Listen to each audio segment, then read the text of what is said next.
오늘 말씀은 에스라 10장 15절에서 44절까지 말씀입니다. 우리는 주일 낮 예배 시간을 통하여서 에스라서 말씀을 살펴보고 있습니다.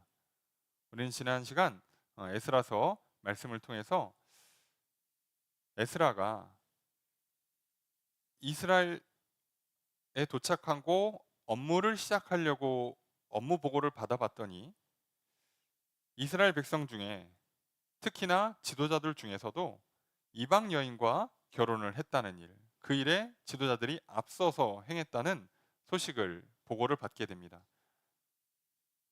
그리고 이방 민족과의 결혼은 필연적으로 우상 숭배라는 결과를 만들게 됩니다. 그러면 결과적으로는 이미 하고 있었기에 이스라엘 내 우상 숭배가 만연하고 있다는 뜻이기도 합니다. 그 소식을 들은 에스라는 절망에 빠집니다. 주저앉고 슬피 울게 됩니다. 하나님께 회개하면서 계속 기도만 해요. 금식하며 기도하고 울며 기도할 때 에스라가 그렇게 기도하는 것을 보고 많은 사람들이 함께 기도하기를 시작합니다. 자, 그때 에스라를 향해서 스가냐가 권면을 합니다. 아직 이스라엘에 소망이 있습니다. 백성들이 잘못을 알고 깨달았고 하나님께 용서를 빌었고 그리고 결단하고 돌이키면 아직 소망이 있습니다. 그러니 에스라 당신이 이 일을 해야 하니 주저앉아 있을 게 아니라 이제 일어나서 힘써 이 일을 행하십시오 라고 권면을 해요. 그래서 에스라는 그 이야기를 듣고 그래서 다시 일어나서 자기가 할 수 있는 일이고 자기가 책임을 져야 되는 일이기에 백성들을 불러서 조사하고 모든 이방 여인들을 내쫓기로 쫓으라고 명령하기 시작합니다. 우리도 이런 에스라와 같은 일들을 삶에서 종종 마주하게 돼요. 절망의 순간들이 있습니다. 내가 잘못한 것이든 또 누군가의 잘못에 내가 휘말린 것이든 무엇이 됐든 간에 그것에 대한 여파로 문제가 발생했고 그 문제를 회복하는 게 결코 쉬워 보이지 않는 순간 우리는 절망에 빠져요. 아, 망했다. 아, 늦었다. 큰일 났다. 아, 이거 답이 안 나온다. 그때마다 우리는 사실 절망하기 쉽습니다. 그냥 주저앉아 있기가 쉬워요. 그런데 하나님의 말씀은 분명히 얘기합니다. 기도하는 사람들에게는 아직 소망이 있습니다. 하나님 앞에 나와서 무릎 꿇고 있으면 아직 소망이 있어요. 살아있고 망한 게 아니고 끝을 맞이한 게 아니라면 놀랍게도 오늘은 소망이 있습니다. 그렇게 우리는 하나님께 기도하고 용서를 구하고 그리고 다시 일어나 죄를 끊고 그리고 하나님 말씀에 순종하는 일들, 죄를 돌이켜 하나님 앞으로 다시 나오는 일들을 힘써서 행해야 합니다. 오늘 그렇게 우리에게도 소망이 있습니다. 예수 그리스도가 계시기에 예수 그리스도를 믿으면 하나님께서 용서해 주시고 회복시켜 주시기에 소망이 있습니다. 이미 잘못한 일은 잘못한 일이고 엎질러진 물은 주워 담을 수 없지만 오늘 우리에게는 용서가 있고 회복이 있습니다. 그러니 이제 우리가 잘못을 인지했다면 하나님께서 잘못을 지적하고 깨닫게 하신다면 이제 우리는 절망할 게 아니라 지난날의 잘못들 때문에 후회가 몰려오고 그 잘못들 때문에 여파가 와서 오늘 도저히 감당하기 힘든 또는 더 이상 좋아질 것처럼 보이지 않는 그런 절망 앞에 무너질 게 아니라 우린 하나님께 용서를 구하고 회복을 구하며 그 하나님의 은혜를 믿고 우린 다시 일어나야 합니다. 그러면 놀라운 용서와 회복과 하나님의 복과 기적이 임할 줄로 믿습니다. 이런 한 주를 여러분들 살아오셨고 보내셨으리라 생각합니다. 그리고 계속해서 이 믿음의 길, 이 소망의 길, 이 복된 길을 걸어가시는 성도님들이 되시기를 주님 축복합니다. 오늘 본문으로 에스라서가 이제 끝을 맺게 됩니다. 그러면 절망 가운데 다시 일어났고 기도했고 하나님께 회개했고 이제 일을 힘써 행하기로 결단하고 열심히 일하니 에스라서의 마지막이 데미가 뭔가 희망차게 또는 동화 속 이야기처럼 이렇게 잘 됐더라, 행복하게 오래오래 잘 살았더라 라고 결론이 나올 거라는 기대가 있어요. 그리고 성경을 읽어보면 놀랍게도 이상한 본문이 나옵니다. 오늘 본문은 명단이 쭉 기록됩니다. 이 목회자들이요, 설교를 준비할 때 족보 나오는 거랑 이렇게 사람 명단 나오는 게 제일 어렵습니다. 이게 무슨 본문은 엄청 길어요. 근데 거기에 담긴 메시지를 파악하는 게 생각보다 쉽지가 않습니다. 차라리 족보는 그 시작도 있고 끝도 있고 그 중요한 중간에 인물들도 있어서 뭔가 의미를 파악하기가 그나마 좀 쉬워요. 근데 이렇게 명단을 쭉 기록해 놓으면 그 명단 내에서 의미를 찾는 게 꽤 어렵습니다. 왜냐하면 족보는 그 인물에 대한 조상들, 그러니까 시작이 누구고 중간에 어떤 인물들이 있었고 지금 오늘 어떤 인물이 등장하는지를 설명하지만, 명단은 그 명단에 등장한 사람이 누군지도 몰라요. 여러분, 오늘 우리가 이렇게 긴 본문을 통해서 명단을 봤는데요, 그 명단에 등장한 사람 누군지 성경은 더 자세한 설명을 하지 않습니다. 그러니까 열심히 읽어도 이 사람이 누군지를 알지를 못해요. 그 사람에 대한 다른 역사적 기록물들이 있지 않습니다. 그냥 이름만 있어요. 누군지도 몰라요. 그럼 성경은 도대체 이걸 왜 기록하냐는 거죠. 아니, 이 귀한 말씀에, 주님 다시 오시는 그날까지 우리가 계속 읽어야 되는 이 말씀에 이렇게 긴 본문을 할애해서 명단을 써놓는 이유가 뭘까? 그래서 저도 말씀을 준비하는 입장에서, 아니 에스라서 결론을 내야 되는데 이렇게 명단을 쭉 써놓으면 아 이게 뭐지? 하고 또 말씀을 준비하면서 한 주간 말씀을 묵상하고 또 기도하면서 준비를 하는 중에 하나님께서 제 마음에 주신 감동이 있었어요.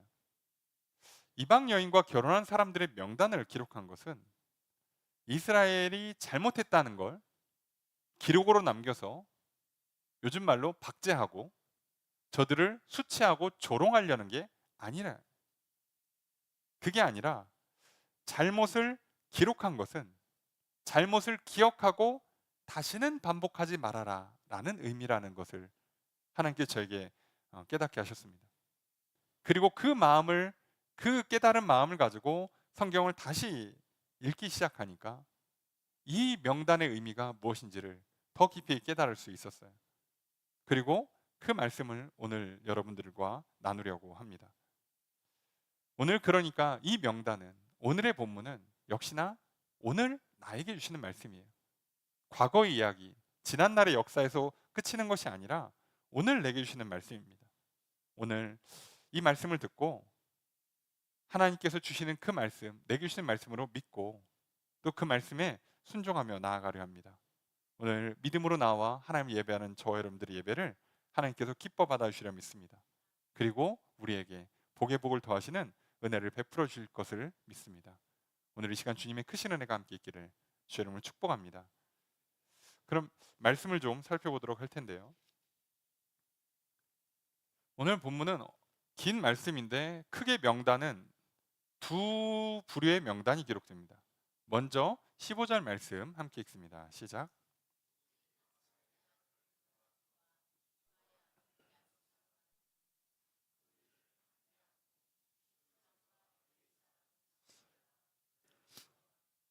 오늘 15절은 오직이라고 하면 시작을 해요.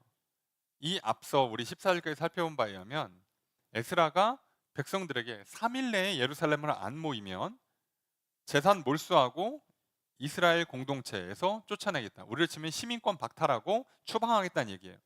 그렇게 해서 다 모은 다음에 이 사람들, 우리로 치면 겨울이고 우기라서 비가 내리는데 그 밖에서 비 맞고 벌벌 떨고 있는데 그들을 향해서 이방 여인들을 끊을 것을, 우리로 치면은 강제로 이혼하고 추방하라는 거예요. 그것을 명령을 했을 때 그것을 하기로 결단을 합니다. 순종하겠습니다. 대신에 이게 하루 이틀에 할 수 있는 일이 아니니 우리가 사람을 세우고 또 이 일들을 행정적으로 처리해서 그렇게 해야지, 지금 여기 벌벌 떠는데 밖에서 지금 할 수 있는 수준의 일이 아니니 일을 그렇게 합시다라고 건의를 해요. 그래서 백성들이 그렇게 하기로 이제 에스라에게 건의하고 에스라가 그렇게 하라고 합니다. 자, 15절은 그 일에 반대하는 사람이 나왔다는 거예요. 그 사람이 누구냐? 아사엘의 아들 요나단과 디과의 아들 야스야가 반대를 했어요. 두 사람이 일어나서 반대를 했습니다. 그 두 사람이 반대를 하니까 무슬람과 레위 사람 삽부대가 그들을 도왔어요. 이게 무슨 얘기냐면 반대합니다라고 두 명이 딱 손을 드니까 나머지 두 명이 우리를 치면 제청합니다 이렇게 한 거예요. 그 의견에 동의안을 낸 거죠. 재차 동의를 한 겁니다. 근데 놀랍게도요. 이 본문을 왜 기록하냐는 거죠. 성경에서 어떤 일을 결정할 때요. 어떤 회의를 할 때 수많은 의견 조율이 있지 않았겠습니까? 보통 성경에서 뭐라고 딱 결론을 내려요. 누가 이렇게 결단을 해. 아버지가 또는 족장이, 왕이 어떤 결정을 내립니다. 자, 그러면 한마디로 끝났을까요? 현실에서는 1시간, 2시간씩 회의할 겁니다. 어떤 회의는요. 일주일 한 달씩 걸고 계속 회의를 하고 논의를 하고 엄청 오랫동안 이 사안을 살펴봐야 되는 거예요. 단지 성경은 결론으로 이렇게 하기로 했다더라 라고 딱 그냥 짧게 써주는 거죠. 그러면 오늘 우리도 14절에서 끝나도 되는 얘기잖아요. 중간에 누구는 반대도 하고 그거 말고 이거 좋지 않을까요? 라는 다른 의견도 내고 많은 의견들이 있었겠지만 결국은 사람을 세워서 재판장들 앞에, 제사장들 앞에 가서 도장 찍고 판결 내리고 추방시키고 자 이렇게 하기로 시간이 걸리더라도 이렇게 해서 우리 한두 달 안에 빨리 끝냅시다 라고 하기로 결론이 나오기까지 여러 의견들이 있었겠죠. 그 중에는 반대 의견도 있었을 겁니다. 그런데 보통은 성경이 이걸 기록하지 않습니다. 뭐 회의에서 있었던 여러 의견까지 어떻게 다 기록하겠습니까? 당연히 기록 안 하는데 놀랍게도 오늘 본문은 그걸 굳이 기록한 거예요. 반대 의견을 낸 사람을 기록하는데 놀랍게도 이름을 실명을 기록해 놓습니다. 더더욱 특이하죠. 반대 의견이 나올 수도 있지. 심지어 이게 안 한 것도 아닙니다. 반대 의견만 낸 거예요. 더 무서운 건 뭔지 아십니까? 이 사람들 뒤에 보면 실제로 이방 여인과 결혼했던 사람들의 명단이 나오죠. 그리고 어쨌든 에스라를 향해서 또 백성들의 리더들이 이렇게 합시다라고 얘기한 것을 반대할 정도 되면 그래도 나름 뭐를 대표할 만큼 어느 정도 위치에 있는 사람들이잖아요. 그러니까 그 사람들은 대부분 뒤에 18절 이하에 있는 명단에 기록됐을 겁니다.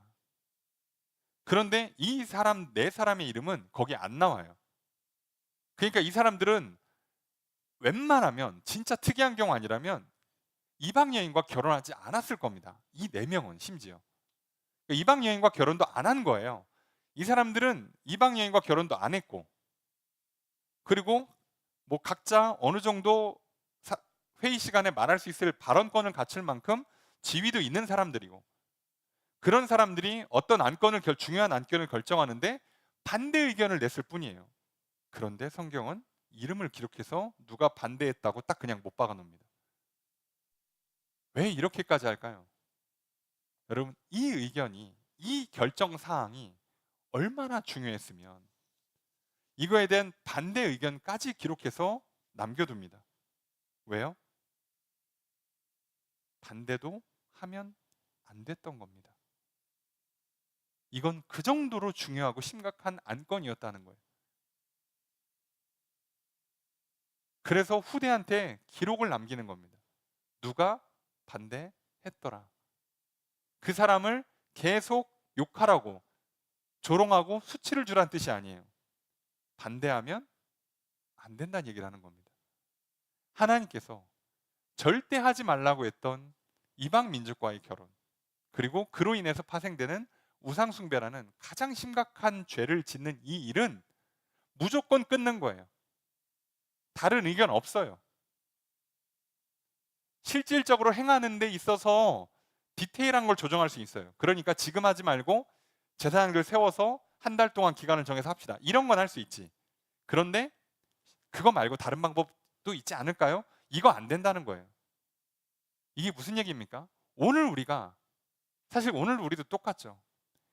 시대가 아무리 바뀌어도요, 주일은 하나님의 날이에요. 안식일은 하나님 예배하고 하나님 안에서 회복을 하는 시간입니다. 그러니 우리가 무슨 주 6일째든 5일째든 4일째든 이랑 상관없이 안식일은 우리가 타협할 수 있는 안건을 내는 사항이 처음부터 아니란 얘기예요. 그래서 어떤 지도자가 저기 요즘 주 5일째를 넘어서 4일째까지 하고 지금처럼 이렇게 연휴가 되고 그러면 주일에 빠져도 우리 뭐라고 하지 맙시다. 그거 괜찮은 걸로 좀 넘어가 줍시다. 이 안건을 내면요, 하나님께서 기록해놓고 박제하겠다는 뜻이에요. 너 의견 그렇게 냈어? 너는 내가 잊지 않겠다. 절대 하지 말란 얘기입니다. 오늘날 저는 이 말씀을 보면서 오늘날 이런 의견조차도 하나님이 허락하지 않는다는 걸 보면 지금 우리가 성경에서 절대 금하는 몇 가지 있어요. 그 중에 하나가 간음, 그리고 동성애죠. 이 문제를 놓고 교회가 토론을 하는 것 자체가 하나님 앞에 얼마나 큰 죄일까? 이건 처음부터 논의할 안건이 아니에요. 어떻게 하면 우리가 가정을 지키고 건전한 부부 생활을 독려하고 교회가 어떻게든 이 동성애라는 이 죄악의 물결 앞에 어떻게 막아서고 또 그런 유혹을 받거나 그런 문제가 발생한 사람들을 어떻게 회복시켜 줄지를 고민해야지, 동성애를 어디까지 받아줘야 되나, 동성애를 찬성한 것도 나쁘지 않은데 그거 다 사랑으로 넘어가 줄까? 라고 논의하는 것 자체가 처음부터 하면 안 되는 일인 거예요. 하나님이 얼마나 이 일에 대해서 타협이 없으신가를 보여줘요. 그리고 이건 우리에게, 후대에게 주는 귀한 메시지예요. 절대로 하지 말라고. 오늘 우리는 이런 본문을 보고도요, 이 시대에 뭐 합니까? 또 똑같은 일을 반복합니다. 우리가 오늘날 주일 성수를 놓고요, 11조를 놓고요, 뭐 성도 간에 교제하는 거, 봉사하는 거, 전도하는 거, 또 이런 동성애 같은 문제들, 간음이나 이런 불륜 같은 문제들을 놓고 논의하는 것 자체가 우리한테는 허락되어 있는 안건이 아닌 겁니다. 근데 우리가 이거 열심히 하고 있죠. 누구나 앞장서서 하고 있죠. 성경에 명백히 하지 말라고 아예 명시까지 했는데 하나님이 직접 모세 율법을 통해서 구약 성경에 수없이, 그리고 신약에 와서도 마찬가지로 이것은 죄라고 처음부터 명시한 걸 가지고 우리가 괜찮다고 해준다. 안식일을 거룩히 지키라고 했는데 우리가 구별하지 않아도 괜찮다고, 우리가 그걸 논의한다고요. 안 됩니다, 여러분. 요즘 같은 시대는 다 개인주의 시대니까 좀 서로 좀 불편한 사람끼리 같이 이렇게 모이고 그러면 저기 또 괜히 맘 상하고 싸움 나니까 저기 그 교회에서 교제도 하지 말고 그 각자 편하게 예배드리러 가라 그러고, 그 불편하시니까 우리 전도도 하지 말고, 예. 우리 바쁘니까 이런 거 모임 저런 거 빼고를 논의할 건이 아니었던 거예요. 하나님 처음부터 하지도 말랍니다. 후대에 남기는 거예요. 반대한 사람의 이름을 써놓는다. 그 안건을 낸 사람들을 이름을 기록해 놓는다. 물론 후대에 이스라엘 백성도 이 사람 누군지 정확히 모를 가능성이 높아요. 그래도 써놓는 거예요. 왜요? 하지 말라고. 그리고 나서 18절로 우선 넘어가 보면 여기에 뭐라고 되어 있습니까? 이방 여인을 아내로 맞이한 자 중에서 제사장 나오죠. 이름 다 기록합니다. 그 다음에 23절에 레위 사람 중에서, 24절에 노래하는 자, 우리로 치면은 레위 사람 중에 또 아삽 자손들이나 찬양 단원들이 있죠. 그리고 이제 25절부터는 이스라엘 중에서, 이제 이스라엘이라고 하면 12지파 그 중에서 좀 대표성을 띠는 사람들 위주로 이름을 써놨을 거예요. 다 써놓습니다. 이 사람들을 이름 되면 알만한 사람들을 43절까지 다 써놔요. 그리고 이 사람들이 이방 여인을 아내로 맞이한 사람들이고 이 중에 자녀를 낳은 사람들까지 있다고 얘기하는 거예요. 우리도 아니 보고 받았으니까 당연히 있겠지. 그리고 예전에도 있었던 문제예요. 그리고 지금도 반복되는 문제일 뿐입니다. 그런데 뭐라고요? 이름을 박제해 버립니다. 여러분 에스라서는 역사서입니다.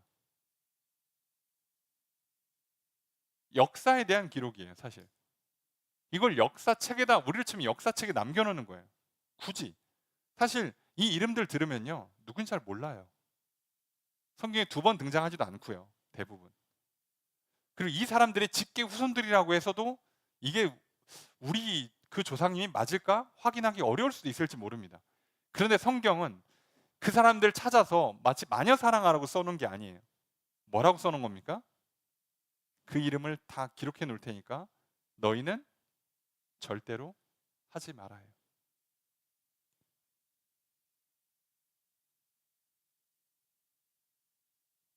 그러면 기록의 목적이 기억에 있다는 우리는 깨달아야 합니다. 아, 기억하고 절대 잊지 말라고 하시는구나.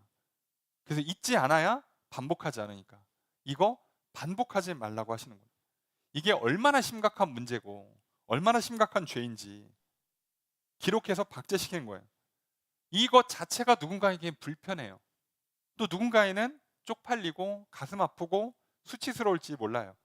그래도 이스라엘 백성들에게 지난날 너희들이 했던 이 일들을 두 눈 크게 뜨고 보라는 거예요. 직면을 하고 그리고 그걸 가지고 교훈을 삼아서 오늘을 살아가라 하십니다. 여러분 역사를 잊은 민족은 내일이 없다는 말이 있습니다. 여러분 우리는 과거를 발판으로 삼아서 내일로 나아가야 돼요. 그러려면 과거의 상처, 슬픔, 수치는 잊어야 되는 게 맞아요. 거기에 매여가지고 앞으로 못 나가는 건 하면 안 되죠. 그런데요, 내가 뭘 잘못했는지는 기억하셔야 됩니다. 내가 그때 그거 하다가 다쳤지. 내가 그때 그거 하다가 병들었지. 내가 그때 그거 하다가 실수해서 큰 문제를 있었지. 기억하고 그걸 되새기면서 절대로 그 일을 하지 않도록 잊지 않아야 됩니다. 오늘 성경은 그 목적으로 이 많은 지면, 분량을 할애하고 있습니다.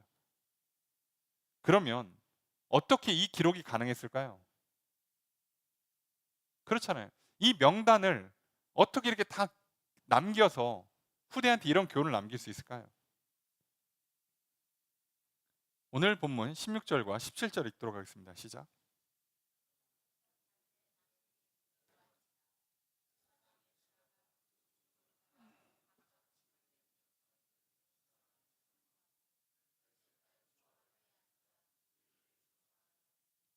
첫째 딸 조아루의 일 이방 여인을 맞이한 자 일 조사하게 마치니라.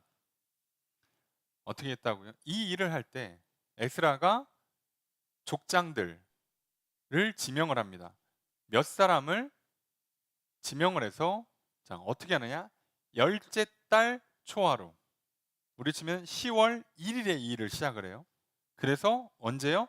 첫째 달 초하루 해가 넘어가서 1월 1일 10월 1일에 시작해서 11월, 12월, 1월 총 조사하는 데만 3개월이 걸렸습니다.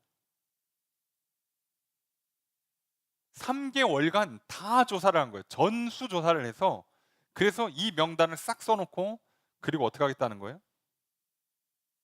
이 사람들로 하여금 내쫓고 이방 여인들 끊고 추방시키라는 겁니다.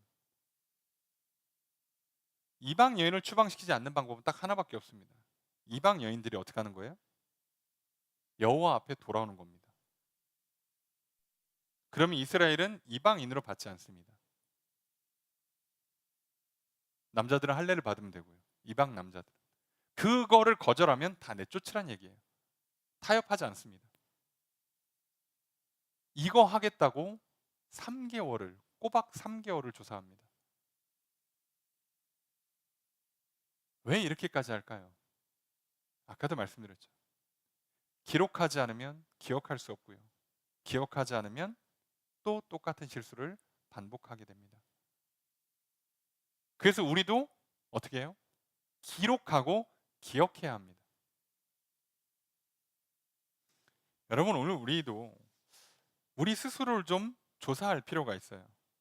하루를 마칠 때, 한 주를 마칠 때마다 내가 이 한 주 어떤 일이 있었는지, 특별히 눈에 띄는 좋은 일과 나쁜 일들이 있을 거 아닙니까? 그것들은 기록을 해놔야 돼요. 내 실수와 죄악들, 부끄러우니까, 쪽팔리니까 빨리 잊어버리고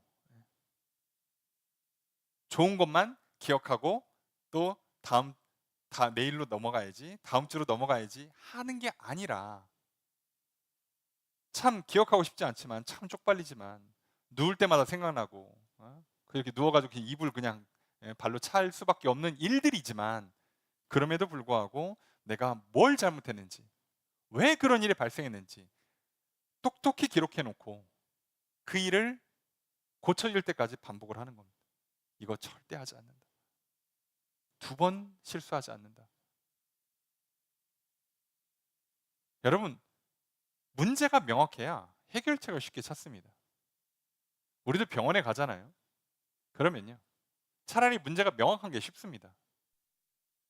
의학 기술이, 의사의 실력이 병을 고칠 수만 있다면 문제는 빨리 찾는 게 무조건 좋아요.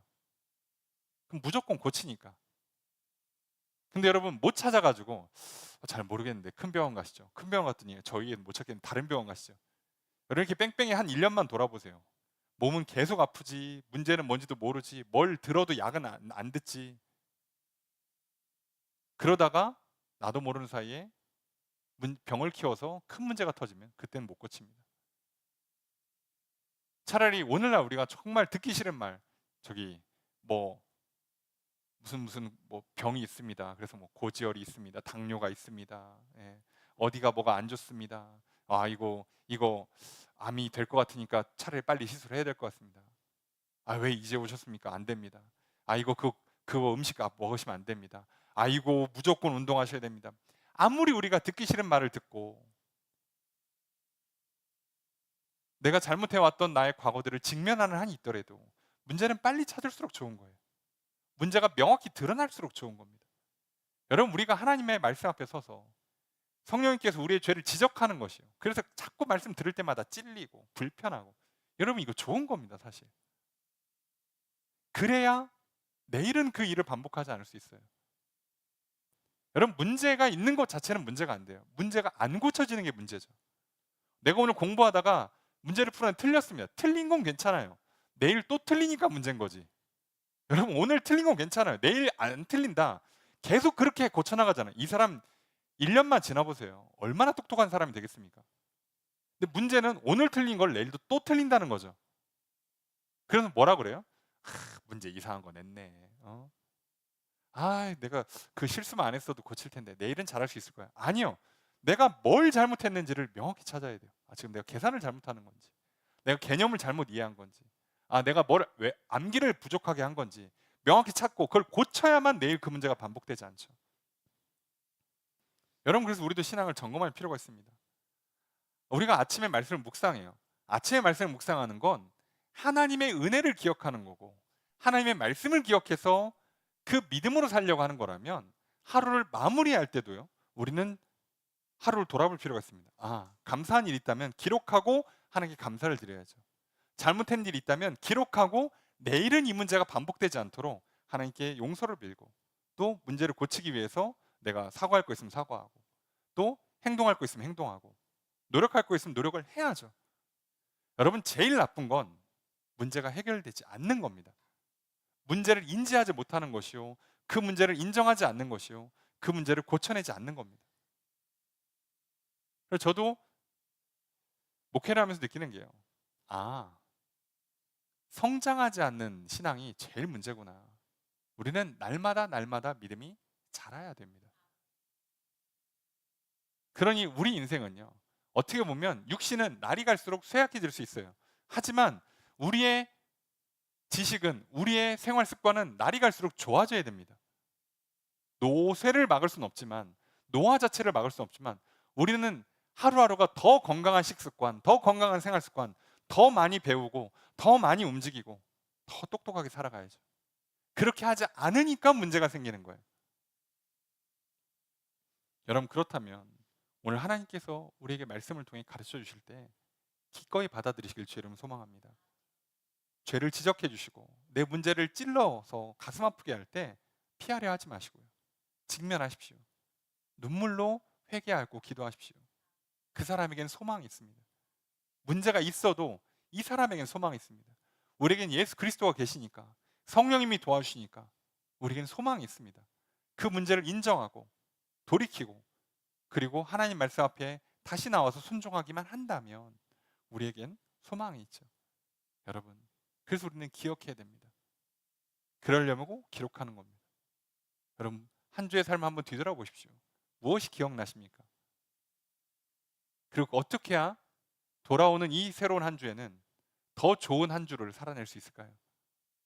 우리는 그걸 결단하며 이 한 주를 시작하려 합니다. 우리는 내일까지 연휴를 맞이하게 돼요. 연휴를 맞이하게 된 건 어제가 8월 15일 광복절이었기 때문입니다. 주말에 공휴일이 걸려서 월요일까지 하루 더 쉬게 됩니다. 그런데요, 우리는 이걸 통해서 저도 말씀을 준비하면서 순간 정신이 번쩍 뜨이게 됐습니다. 이상하다. 아무리 어제가 토요일이었고 저는 그냥 교회에서 주로 예배 준비하고 뭐 오고 가는 사람들 만나고 뭐 간단히 신방하고 뭐 이 정도만 하고 설교 준비하면서 하루를 보냈지만, 아무리 봐도 TV는 없어도 뉴스를 보거나 핸드폰을 봐도 아니 무슨 광복절 행사했다는 얘기를 못 듣겠는 거예요. 뭐 아무 일이 없네 어째? 뭐지? 그리고 나서 오늘 이 말씀을 준비하는 중에 계속 그게 계속 마음에 걸렸습니다. 이상하다. 왜 안 하지? 아니 뭐 영상이라도 하나 내보내줘야 될 거 아니야. 기사라도 좀 나오고 뭐라도 해야 되는 거 아닌가? 아니 이걸 우리는 연휴라고 생각해서 지나갈 일인가? 이게 휴일로 끝날 문제인가? 아니지, 우리가 최소한 1년에 한 번 우리에게 있어서 이 광복이 무슨 의미인지는 한 번은 되새기고 넘어가야지. 절대로 잊으면 안 되지. 나라를 뺏기면 어떤 일이 발생하는지 절대로 잊으면 안 되지. 그래서 앞으로 대한민국의 역사에서 다시는 나라 뺏기는 일이 생기면 안 되지. 그 정도는 우리가 기억하고 넘어가야 되는데 왜 아무 얘기가 없지? 저는 그러면서 한번 뒤돌아봤어요. 대한민국의 현대사에서 절대 잊으면 안 되는 두 가지 사건이 있다고 생각합니다.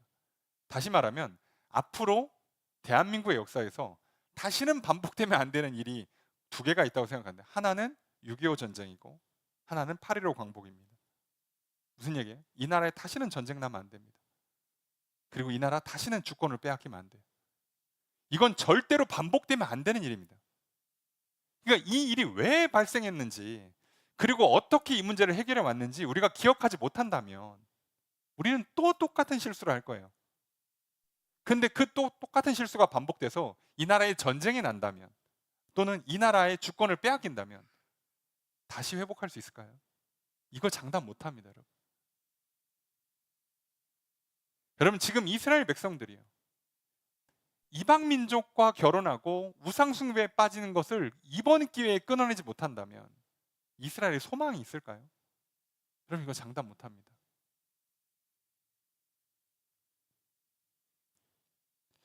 여러분, 우리는 이 광복절을 통해서 우리가 도대체 과거 역사에 어떤 일이 있었던 건지, 우리가 1910년을 한일 합병으로 인해서 사실상 이 나라의 주권을 빼앗긴 거죠. 그리고 주권을 되찾기까지 1945년 8월 15일 날 주권을 되찾기까지 우리는 35년간 이 나라의 주인이 아니었어요. 그 35년 동안 얼마나 많은 지배를 받고 약탈을 당하고 수탈을 겪어야 했습니까? 그걸 회복하려고 3.1 운동을 비롯해서 독립운동하고 해외에 가서 막 투쟁하고 외교 벌이고 정말 처절한 사투를 벌였어요. 여러분, 그런데요, 우리가 독립운동가들 이름 다 기억합니까? 아니요, 우리 다 기억 못해요. 사실 만약에 어제 저녁 뭐 뉴스가 시작할 때쯤, 또는 뭐 인터넷 뭐 이렇게 포털 사이트에 이렇게 태극기 걸어놓고 여기다 독립운동가들 이름 쫙 써준다 한들, 우리가 그걸 읽어본들 누군지 알겠습니까? 솔직히 몰라요. 오늘 우리도 이 명단 보면 이 사람 누군지 모른다니까요. 모르지만 우리가 왜 이걸 기록해 놓냐고. 아, 누군가는 싸웠지, 누군가는 피를 흘렸지, 그거를 기억하려고 하는 거잖아요. 그 얘기는 무슨 얘기예요? 이 나라가 주권을 뺏기는 과정에서 무슨 일이 있었습니까? 얼마나 지도자들이 무능했는지, 왕정 체제가 얼마나 불안정한 정치 체제였는지, 그리고 정치 싸움을 왜 휘말릴 때 나라가 얼마나 약해지는지, 그리고 또 그 와중에 자기 살겠다고 나라 팔아먹는 인간들이 있다는 걸 우리는 알고 있죠.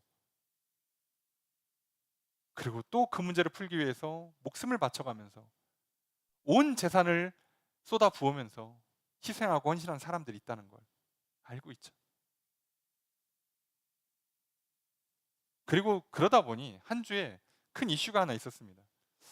최근 넷플릭스 드라마에 제목이 이런 엿 같은 사랑이라는 제목의 드라마가 있었어요. 저는 안 봤습니다만, 보지도 않지만 거기에 출연한 여자 주인공 역할을 맡은 배우가 그 가문이 친일 논란에 좀 휩싸였었어요. 근데 그럴 수 있지. 뭐 자기 조상님 중에 친일할 수도 있는데, 문제가 커진 이유가 뭐냐면, 이 여배우가 그동안 어떻게 했냐면 자기 집안은 4대째 의사 집안이라고 자랑을 해왔던 거예요. 증조부 때부터 의사 집안이었다, 이걸 자랑한 거예요. 그런데 사람들이 이거 좀 이상한데? 그러고 찾아봤더니 이 사람의 증조부가, 이 실명을 거론하는 게 뭐냐면 안땡땡이란 분인데, 이분이 고종 황제 때 의사였던 분이에요. 우리나라에 드문 일이죠. 대단한 분인데, 이 사람이 친일 명단, 친일파 명단에는 등재되지 않은데, 이 친일파들이 모인 그 우리로 치면은 그 회의가 있어요. 대정칙목회라는 회의가 있는데 그 회원입니다. 그것도 고위 회원이에요. 그래서 사실 지금 논란이 뭐예요? 이 사람이 고종을 독살하는데 관여했다. 그리고 우리가 알고 있는 나라를 팔아먹은 데 가장 앞장선 그 이완용이 치명상을 입었을 때 열심히 치료해서 살려준 사람이 이 사람이다 라고 하면서 논란이 된 거예요. 자, 그러면 여러분, 뭐라고요? 모를 수 있지. 100번 양보해서 모를 수 있지. 그럼 어떻게 됩니까? 철저히 사과해야죠.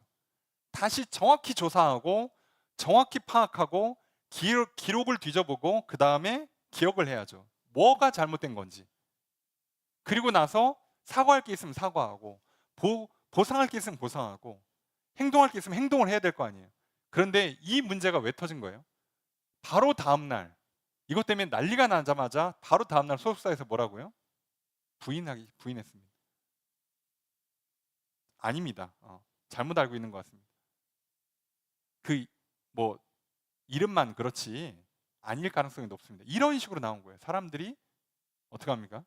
요즘에 사람들이 또 그런 거 못 참거든요. 궁금하시면 그냥 그 인터넷 검색하면 나와요. 또 게다가 그런 정보를 모아놓는 나무 위키라는 사이트가 있어요. 일종의 이제 인터넷 백과사전 같은 건데, 거기에 논문처럼 정리를 쫙 해놨습니다. 그 집안 4대째 의사 집안이 그 4대째 뭘 하고 왔는지를 다 조사를 해요.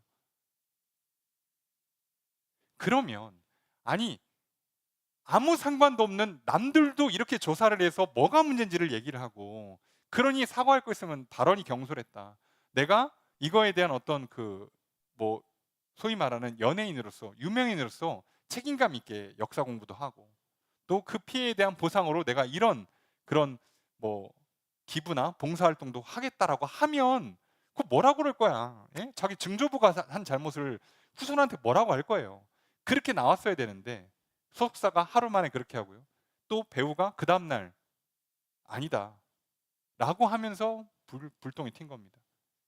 기름에 불을 부었죠. 여러분, 오늘 여기서 우리는 다시 한번 깨달아요. 왜 기록을 남겨야 되는지, 왜 기억해야 되는지. 우리는 샅샅이 뒤져가지고 친일했던 사람들, 그 후손들까지 그냥 아주 이 땅에 발못 디디게 그냥 저것들 다 찾아내서 다 내쫓아야 돼가 아니에요. 뭘 잘못했고 잘못한 사람들이 왜 저렇게 부귀영화를 누리는 것이 부끄러운 줄 알아야 되고, 본인들이 그거에 대해서 일종의 사회적 책임을 감당해야 된다는 걸 인지해야 되는 거죠. 우리는 그걸 원하는 거예요. 그걸. 근데 세상에 그 집안에서 우리는 4대째 의사 가문입니다, 훌륭한 집안입니다라고 자랑을 하고 있으니 그걸 보고 있는 우리가 얼마나 가슴이 아파요. 나라를 팔아서 이 나라의 주권이 뺏기는데 일조했던 사람의 후손들이 우리는 의사 집안입니다라고 자랑을 하고 다니고 있으니 이 문제가 얼마나 심각한 겁니까 지금. 어쩌면 우리도 그럴 수가 있어요. 내가 지난날 뭘 잘못했는지조차 인지를 못하면 후대가 지나면요 뭐라고요? 왜곡이 돼서 그때 그거 하길 잘했다 이럴 수 있습니다. 지금 에스라가 이거 철저히 3개월이라는 시간을 걸려서 다 명단 조사하고 기록 다 남기고 후대들로 하여금 절대로 이방 여인과 결혼하는 거 하지 마라, 우상숭배 절대로 하지 마라, 심지어 그거에 대한 반대 의견을 내는 사람들까지도 기록해서 이거는 반대 의견을 낼 사안도 아니다, 무조건 하면 안 되는 거다라고 딱 못 박는 이유가 뭐겠어요? 다시는 하면 안 되는 겁니다. 이렇게 안 해놓으면 후대가 뭐라고 생각해요? 뭐 그럴 수도 있지 뭐. 또는 그 중에 누군가는 잘 돼가지고 야 그때 우리 조상님이 이방 여인과 결혼해가지고 아유 그때 집안이 잘 돼가지고 명망 있는 가문이 됐어 우리가, 이럴 수 있다고요 잘못하면. 그래서 에스라가 철저하게 이 문제를 푸는 겁니다. 여러분 마찬가지 아니겠습니까? 우리가 다시는 반복되면 안 되는 일들이 참 많아요. 그러면 우리 신앙에서 또 하나 기억할 게 있습니다. 우리 민족은 전쟁이나 주권을 빼앗기는 일, 그러니까 6.25나 8.15 광복절은 무조건 단 뭐 3분 5분이라도 좋으니까 기억하고 넘어가야 돼요. 절대 나라의 주권을 남에게 넘겨주지 않는다, 이 나라에 전쟁 나지 않게 해야 된다. 그러니까 뭐 해야 됩니까? 전쟁 안 나게 하는 건 서로 웃으면서 지내는 게 아니에요. 힘을 키워야 됩니다. 어떻게든 이 나라가 힘이 있어야 되는구나, 국방력을 키워야 되는구나, 그걸 기억하고 살아야 돼요. 나도 알고 남도 알려야 됩니다. 우리가 광복절을 맞이할 때마다 나라의 주권을 뺏기면 얼마나 처절하고 서러운 인생이 되는지를 기억한다면 절대로 나라의 주권을 남한테 넘겨주면 안 된다. 그러니 어떻게 됩니까? 그러니까 우리가 목숨 걸고 주권을 지켜야죠. 그 주권을 몇 사람한테 위임해서도 안 되고요. 그러니까 대통령도 우린 견제해야 되는 겁니다. 정치인들도 견제하는 게 맞아요. 강대국들을 도움을 받고 잘 지내는 것도 중요하지만 견제해야 됩니다. 왜요? 시대를 막론하고 언제나 늘 나라를 팔아먹어서라도 개인의 이득을 취하려는 사람들이 항상 있을 테니까요. 정신 똑바로 차려야 돼요. 안 그러면 무너질 겁니다. 그러면 나라가 그렇고, 여러분 우리의 신앙과 우리 교회를 한번 살펴보면 우리는 오늘 이 시간 이걸 해야만 합니다. 왜요? 여러분 우리의 신앙을 돌아보세요. 우리가 여기까지 오는 동안에요 어떤 일이 있었습니까? 여러분 교회가요 예수 그리스도의 그 십자가 복음을 지키기 위해서요 종교개혁이 있었습니다. 여러분 우리는 지나고 나니까 그냥 개혁했나 보다 싶지만요, 그 개혁하는 동안에요 꽤 많은 사람들이 죽었습니다. 쉽지 않습니다. 여러분 이거 내가 오늘 예수 믿고 교회 다니니까 별일 아닌 것 같죠? 선교사들이 대한민국에 들어와서 복음을 전하는데요 수많은 사람들이 죽었습니다. 지금도 수많은 선교사님들이 해외에 나가서 복음을 전하다가 어려움 당하는 수준이 아니라 진짜로 목숨을 잃습니다.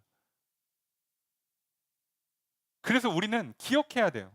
내가 예수 그리스도를 믿는다는 것 자체가 얼마나 귀한 일인지, 오늘 이곳에 교회가 세워지는 게 얼마나 피땀 흘려서 만들어진 일인지를 잊으면 안 됩니다. 우리가 자꾸 이걸 잊으니까, 너무 당연하게 생각하니까 와서 아이고 교회가 별로네, 이게 마음에 안 드네, 한 영혼이 얼마나 귀한지를 잊으니까 아유 저 성도는 왜 저러고 있나, 아유 저 인간 꼴보기 싫어서 교회 못 나오겠다, 이런 소리가 나오는 거예요. 하나님이 한 영혼 한 영혼 얼마나 사랑하시는지, 나를 얼마나 귀하게 여기시는지, 나 한 사람 구원하시려고 예수 그리스도를 이 땅에 보내셔서 십자가 달리게 하시고, 그 복음 훼손되지 않기 위해서 수많은 사람들이 핍박을 감내해 가면서 타협하지 않았고요, 그 복음을 나에게까지 들려주기 위해서 얼마나 많은 사람들이 피땀 흘리고 오늘도 눈물로 복음을 전하고 기도해주고 있습니다. 절대로 잊으시면 안 됩니다. 그래서 우리는 기억해야 돼요. 여러분, 그래서 돌아봅시다. 혹시 또 이 하나님의 은혜, 이 생명의 말씀, 복된 말씀은 잊어버린 채 또 이스라엘 백성들처럼 우리도 이방인과 결혼하는 방식에, 그래서 우상숭배에 빠지는 죄를 반복하고 있지는 않습니까? 내 하나님의 은혜는 잊은 채 내 멋대로 살아보겠다고, 내 힘과 능력으로 내 인생을 아름답게 가꾸어 보겠다고, 내가 어떻게든 내 가정, 멋진 가정 만들어 보겠다고, 내 배우자 성공시켜 보겠다고, 내 자녀 훌륭하게 키워보겠다고 교만하고 불신앙에 빠져서 어느 순간부터 먹고 살기 위해서 어쩔 수 없다는 핑계를 대면서 주의를 빠뜨리기 시작하고, 성경을 읽지 않기 시작하고, 하나님께 시간과 물질을 드리는 걸 아까워하기 시작하고, 당연히 봉사하지 않고 전도하지 않고 성도들 간에 서로 교제하지 않고, 그러면서도 괜찮다고, 그럭저럭 지낼만 하다고, 이 정도면 훌륭하다고 착각하고 있지 않습니까? 외면하고 합리화하고 있지는 않습니까? 여러분, 샅샅이 살피고 기록하고 기억하셔야 합니다.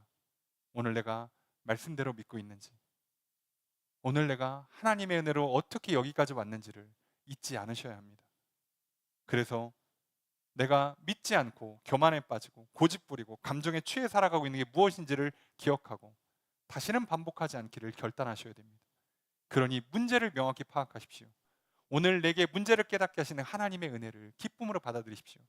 불편하시겠지만, 가슴 아프시겠지만, 쪽팔리시겠지만, 오늘 내 잘못을 지적하시는 하나님의 말씀, 오늘 또 내 문제를 지적하는 목회자나 성도들의 그 지적을 겸손히 받아들이십시오. 그리고 다시는 반복하지 않기로 결단하시길 주님 축복합니다. 그리고 그렇게 기도하는 사람들, 그렇게 하나님의 말씀 앞에 서는 사람들에게는 소망이 있습니다.